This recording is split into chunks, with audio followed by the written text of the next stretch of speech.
Hey guys, what's up? Ngayon magbibuild tayo ng gold farm in Minecraft Bedrock 1.21. Pero bago ang lahat, kung hindi ka pa nakafollow sa TikTok ko, baka naman. Unang gagawin mo, mag-place ka ng 9 blocks of obsidian. 9 blocks of obsidian dito.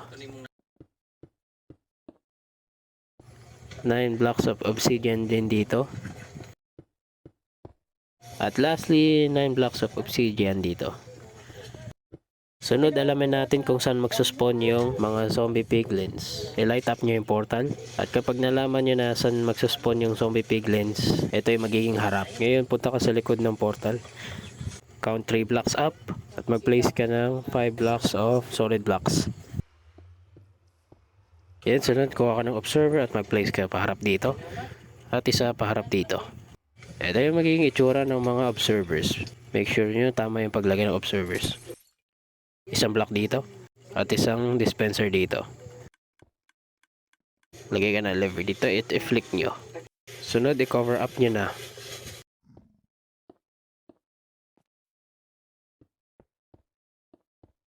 Tatlong oak trapdoor dito, open nyo. At tatlong solid blocks dito. Isang lava bucket dito. At makikita nyo na naka-light up na ang portal dahil sa lava. Ngayon, sunod, punta kayo sa harap. Ngayon, mag-break ka ng 11 blocks. Yung pang 7th block, sisirain nyo pa yung ilalim nan. Yung pang 11th block, magbe-break pa kayo ng ilalim. Pag okay na, mag-okay kayo ng 11 blocks deep dito.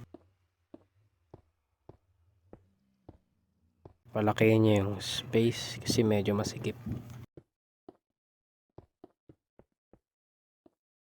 Apat na solid block sa baba at apat dito sa taas. Dapat ganito yung pagka-cover ng solid blocks. Apat na solid slab sa taas. Harap kayo sa likod at sirain nyo itong 6 blocks. Mag-dig kayo ng pataas para sa exit. Ladders paakyat. Isang trapdoor dito. Punta kayo sa harap, lagay kayo ng water bucket at takpan nyo ng solid blocks.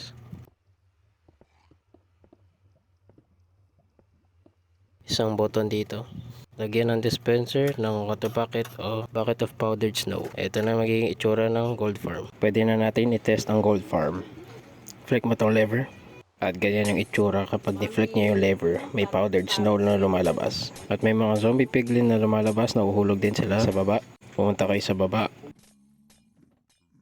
Dito nyo mapapatay yung mga zombie piglins sa baba. By the way, pwede ka mag-build dito ng trident killer sa baba para kapag mag-AFK ka, may loot ka nakukuha at mga XP. Ito mga loot nakuha ko, mga rotten flesh, mga golden sword, at gold ingot at gold nuggets. Kapag gusto nyo mapabilis yung gold farm nyo, pwede nyo i-build malaki yung portal ng gold farm nyo. Ito yung itsura ng gold farm ko, medyo malaki at may mga zombie piglins na naghuhulog dito. Namamatay sila sa trident killer ko.